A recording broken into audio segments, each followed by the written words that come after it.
Hello everyone, welcome to Suji's kitchen and blogs. నేను చూపిస్తాను కదండి. ఇప్పుడైతే ఫ్లఫీ ఆమ్లెట్ ఇప్పుడు ఇంట్లోనే ఈజీగా చేసుకోవచ్చు. బ్లెండర్ బీట్ ఇది ఏమీ లేకపోయినా పర్లేదండి.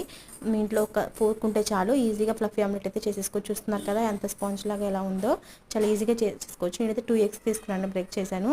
అందులో అయితే కొంచెం సాల్ట్ తీసుకున్నానండి.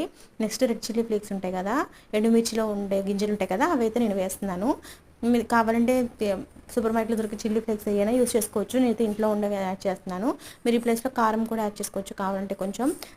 తర్వాత కొంచెం పసుపు అయితే యాడ్ చేస్తానండి. సన్నగా తరిగి పెట్టుకున్న కొత్తిమీర, అదేవిధంగా సన్నగా తరిగి పెట్టిన ఆనియన్స్ అయితే వేసాను. ఇంకా మిర్చి వేయక్కర్లేదు, అది మీ ఇష్టం అండి. రెడ్ చిల్లీ ఫ్లేక్స్ వేసాం కదా, సరిపోతుంది. ఇప్పుడైతే ఫోర్క్ తీసుకొని బాగా బీట్ చేయండి. అలానే ఒక 10 నిమిషాలు 5 నిమిషాలు కూడా 1 మినిట్ బీట్ చేస్తే సరిపోతుంది. బాగా ఫోర్క్తోనే బాగా బీట్ చేయండి అనమాట. ఇంకా బీకర్ బ్లెండర్ ఏది అవసరం లేదు మన ఇంట్లో. ఏది లేకపోయినా ఫోర్క్ ఉంటే చాలు. ఫ్లఫీ ఆమ్లెట్ అయితే ఈజీగా వేసేసుకోవచ్చు అనమాట. చిన్నపిల్లలు కూడా వేసేయచ్చు. ఇది ప్యాన్ పెట్టేసి ఆయిల్ కొంచెం హీట్ అయిన తర్వాత వేసేయడమే. అయితే ఇది మొత్తం కూడా మీడియం టు లో ఫ్లేమ్లో పెట్టాలండి. హై ఫ్లేమ్లో పెడితే మాడిపోతుంది ఆమ్లెట్, టేస్ట్ అనేది బాగోదు. లో టు మీడియం ఫ్లేమ్కి అడ్జస్ట్ చేసుకుంటూ స్ప్రెడ్ చేయండి ప్యాన్ అంతా. ఎగ్ యాక్ని బాగుంటుంది, చాలా బాగుంటుంది టేస్ట్ అనేది.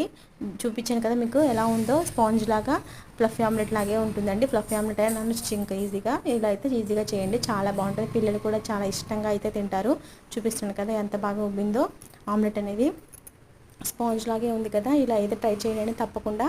బ్లెండర్ లేదని, బీటర్ లేదని, ఏం లేదని కూడా మీరు డిసప్పాయింట్ అవ్వాల్సిన అవసరం లేదు. ఒక ఫోర్క్తో మనం ఈజీగా ఫ్లఫీ ఆమ్లెట్ అయితే చేసేసుకోవచ్చు. Thank you for watching. Please subscribe చేసుకోండి.